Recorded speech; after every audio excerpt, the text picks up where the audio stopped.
Hello and welcome! I'll be going over how to color images like this, both on the DSi Flipnote software, as well as the 3DS Flipnote software. The DSi section goes more into depth, but the 3DS version is more to the point. Also, you may hear my birds in the background, particularly this one. Sorry about that. If you have any questions, please leave a comment. It may become a new video tutorial, or I'll just answer your question. Alright, let's get into this. So, we're going to start with the settings. You can find that on the main page, and it's right here. And it's going to have all of your settings. Feel free to change anything you want, but what's important is your stylus and your advanced tools and your frog. I like to have it off, advanced tools on, and then here's like some more settings. Anything you may have been looking for. And your stylus hand's going to matter later on. This is my example. I don't play it in this because, you know, it's still a work in progress. But as you can see, once you get to a certain point where you know what you're doing, you can make a full animated Flipnote with it. Takes a lot of time. Here I'm just kind of showing off how it's broke down. You can see that there's like some gray in the fur. It's not just red. So, you know, you could add layers and everything. It is very complex. Okay, so I'm gonna go over this for right-handed controls first, and then I'll get into left-handed controls later. So if you hold L, you can change the size of your paint, and it also changes your eraser. It becomes like a dotted eraser, and it will erase based on the paint layer. If you're left-handed, it'll be R, and I'll go more into that in a minute on the controls. And if you hold up or down when you're doing your paints, it'll also change the size. Now, for left-handed people, your settings are going to change a lot. Instead of on the top screen you see a D-pad, you will have X, A, and B, and Y, but it's cut off. And it doesn't change much. Like, so when I say up, I mean X. When I say down, I mean B, for example. Okay, so I like to pick the lightest brush, which is this one. You want to just have it set in your paint, but we're gonna go over to the eraser, and you can obviously choose other ones too if you'd like, but I really like that one. So hold L or R if you're left-handed, and then you'll notice when you erase, it just gets rid of a bit of the painting.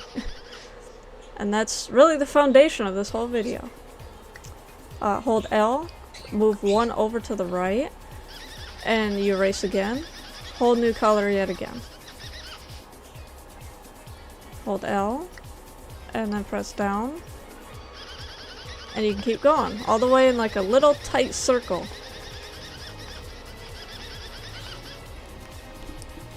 I missed a little bit, so I'm gonna go back and fix it.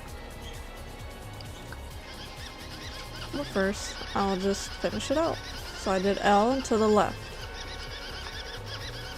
Now to go back and fix my little gap, hold L, right, and then up. And then back to the original position. And as you can see, I can't erase anymore, so I'm all done. And you can introduce the second layer if you'd like. I'm gonna make it blue. Try to look at it red all day. And you can see it all interacts differently. And with this one, it goes right over. It didn't look very good. But obviously, you'll have tons of fun experimenting. I hope. It's the whole point of Flipnote making, isn't it? Another thing is, for shading, I like to do this like kind of cross-hatching. I do it kind of crappy here, but you get my point. I select the second lightest and I just go over it. And then eventually I switch back to the very lightest one, and then I do that same technique. Go in that tight little circle, one pixel at a time. And it makes like a cool shading effect. Now I like to use the smaller erasers. Doing the second paint option again, like the first step, and then it kind of, it varies it a bit. So it's not just like repeating patterns. I'll go over more of this in an example later with an actual drawing. Not so much the shading part, but like the complex shading. You'll see later on. It makes more sense. I'm really bad at explaining in the moment. Another tip that you can do with this is you can change the outline, and I have a dead zone right there, so I'll be getting it fixed for too long, but I didn't think about that when I was drawing my little guy here. Look at his little face. And then you copy the whole thing. Make sure you're on the right layer. Copy. Switch to your second layer and paste. And then you do the same tricks that we've done before. I like to do the middle thing. Do it first like that. Usually I don't. Usually I start on the lightest and I just kind of go in a circle. But I'm just trying to show quickly for demonstration how to do that cool outline shading effect. Now, if you draw a line and then blow on it, you fill it in case you weren't aware of that.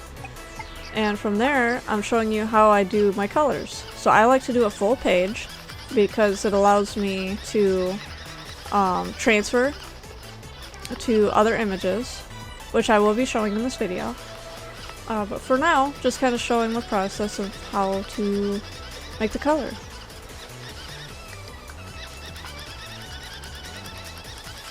And I like to stop about here. I like this color. So, call it there. I'll back out of it. I did not move it back. But you don't always have to. It's kind of up to you. So I'm going to a different Flipnote. And I'm going to go find my image. Here it is. So I'm going to copy it. Just a blanket copy, back out of it, exit.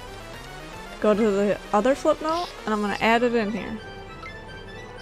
Hit paste, there it is. So now, you know how to transfer images, if you didn't know that. This is good for like making colors and then you transfer it in there. And I like to keep the sketch layer, because I like to do the eye later. But we'll hide it for this because we don't need to see it. It's irrelevant right now. Also, I like to make duplicates. You can never have too many duplicates. It's a great rule of thumb. And then I make a separate layer so I can copy and paste everything. So I make sure I'm on the right layer, light box, you can see it, and then I just kind of select. You can be as picky or not picky as you want. You can always do cleanup later. I do like to go in sections, just because I like to do a more like picky way of copy and paste. There's no wrong way to do this, just always keep that in mind. Re-get my light box so I can see a very crisp outline. And I'm just gonna copy and transfer everything.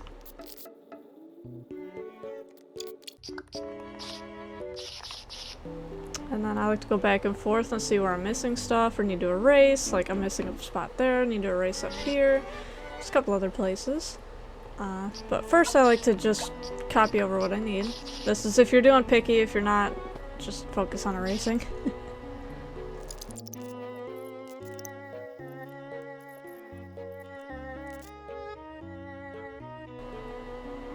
Okay, now that's all copied over, I'm going to just copy.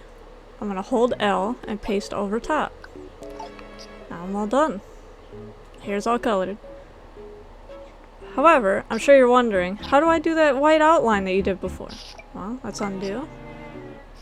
And you're going to select the entire thing, hold L, press X, and it's going to invert. Then, copy the area or the whole image, doesn't really matter. Copy and paste. Do your base layer, paste, hold L, and you're going to move it over one. Then for the corners, left or right, and then up. So it's like a two-step. And you're just going to do that all the way around. And it's going to make a really nice outline when you're done. Make sure you get all of your angles, otherwise you'll see like it looks kind of weird. Select the whole thing again, hold L, X, invert, and you can already see. You're always going to have a little bit of leftover on the edges, that's fine. And just erase it in most cases, and there you go. whole outline. It's a really fun way to make it stand out. Now I'm going to copy the whole thing. Easier way is to copy layer 1, but I want to make sure this is erased. Make sure your select's off, very important. I'm doing this for years, I promise. Copy layer 1, paste over layer 2, and you'll see, there it is. And then I select the slightest layer, and I'm going to highlight the points where like the most light is. Hold L, move over 1 to the right, and I'm just gonna keep doing that. Just kind of playing with it, seeing what I like. Down, L and down. I'm gonna switch for the hair, because I love breaking up all those patterns. It looks so much better when you do your shading, I promise. It takes a little bit more work, but... And you don't have to be precise with it. Most people aren't looking that hard at your artwork, I promise. Like, maybe me, but you know, we're all just learning here. We're just having fun with it. And there you go. Got your whole outline done. It's kind of hard to see, but it's all done. Now for the 3DS, your settings are over to your right, and you're going to make sure that Tools Advanced are on, Frog is off, and your stylus hand is chosen based on your own preferences. I make this recording as a right-handed individual. I wanted to add this for left-handed users. This is the difference. So when I say up, I mean X. When I say right, I mean A, down, B, for example. Okay, so you may have to kind of finagle with it a little bit, but this should still give you the foundation. Okay, thank you. But now we're gonna go and show some examples. So this is stuff that I did for Art Fight. You can see all the intricacies and how much of a pain this is. You could tell I did the shading. It was a light pencil that I would draw and then I would erase over. The thinnest pencil. Not all of them have shading. This is what we'll be going over. So we're going to create. And I'm going to go over a couple quick things. So there's your layers. And you have your paint. Hold L. And you can see it makes the brush bigger, or you can fill. R if you're left-handed. Just keep that in mind for this tutorial. Yeah, I'm kind of thinking about what I want to do here. So, let me get all these swatches down real quick. And then I forgot that it doesn't work the same as DSI. It's been a minute. Okay, so you hold L, it'll change your erasers. So it'll just erase a pixel. Make sure that your paintbrush was on the first one. I didn't show that very well and I apologize for that. Completely erase that. Did not mean to do that. But that's what happens if you erase with, you know, certain brushes. Then you hold L, go over 1 to the right. Whatever direction you want, it really doesn't matter, but... And then you go over it once more. Make sure you don't miss anything. That does stand out. And then 1 down. Hold L and then press down. And then we'll do another hold L, press to the left. And you're off to making patterns, man. I'm going to quit out of this. And I'm going to go show you an example here. This was part of a map that I was a part of. I wanted to color the entire thing.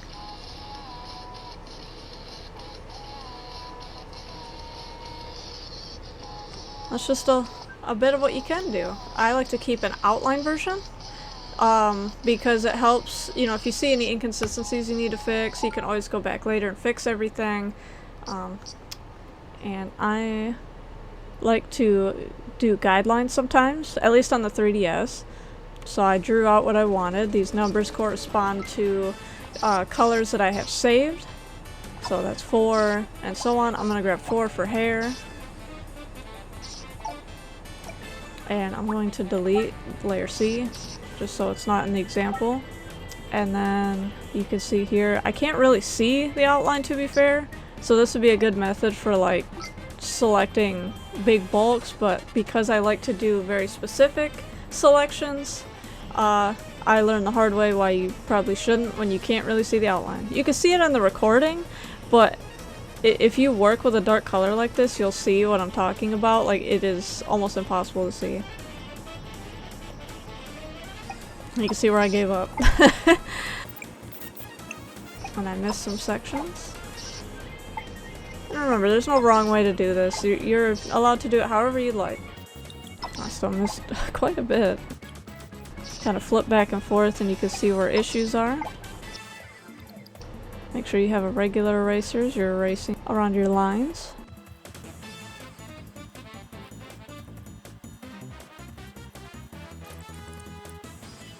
Okay, looks like I got it all cleaned up. Okay, so I'm going to hold L, you can copy A, and overlay to A, or you can just copy in general and hit overlay. But if you want to do a white outline, which is basically just an outline around it, you select the whole thing, hold L, press X to invert, and then you're going to select everything or just part of it that you're working on, however you want to do it. You're going to paste one, and then you're going to hold L. Oops. You're going to hold L, and then move one over. And then for the corners, you're going to do up one, and then one over, you know, left or right. And you're just going to go around the whole image like that. I like to do the bordered ones, you don't have to, but it makes it look more rounded overall. Just experiment. And then select it all again, hold L, press X to invert, and there you go. You can already see how it looks. And it can help parts like that where like dark hair is or anything, helps it stand out. So now we're going to copy the whole thing and we're going to paste it to layer B. Now the 3DS is kind of weird in how you paste and it kind of freaked out, but it allows me to explain. You're going to have that a couple times. I don't know what causes it. I don't know if I hit something, but you're going to paste and it's going to go on the red. Now if you want it on the blue, as you can see, it doesn't just paste. You have to select the whole thing, hold L, press X to invert, make sure you're on the layer that you want, the color you want, and then you're going to invert it again. You stay the whole time on that blue. And then if you hide it, now it's blue instead of red. It's a weird thing to kind of figure out. I'm going to switch it back, now with the outline gone. And sometimes your screen's going to freak out like mine. I have to be careful in that corner. Hold L, X to invert. Now it's red, and then we're going to select it again. Hold L, X to invert. There you go. In case you've ever wondered, because I had to figure that one out myself. Alright, so I'm going to show you how to do that light erasing. We're going to select the smallest paint, and then hold L and select our eraser that we want to use. I'm using a bigger one to get some bulk done here. And then I'm going to pick a smaller one to do the hair, to break up some of that pattern. Hair is one of those weird things, you know, likes what it likes. You hold L, you move one over, and you just keep working with it. You can switch between brushes, you can change your style up. It's all how you want it to look. The more love that you put into it, the more work you put into it, oftentimes you're going to see a lot more results that you want to see. But let's be honest, some of us are lazy, some of us aren't. Sometimes we flip between the two. It's all okay. As long as you're making what you enjoy. Always keep that in mind. You want to do a tight circle and it'll yield the best results. So you make sure you get everything that you want, every possible erasing opportunity that you can. If that makes sense. I'm bad at explaining. And then, yeah, it's all done. Probably not my best work, but I do like it. I think it's fun. But, yeah, that's pretty much everything. So, I hope this worked for you. If you have any questions, please just let me know.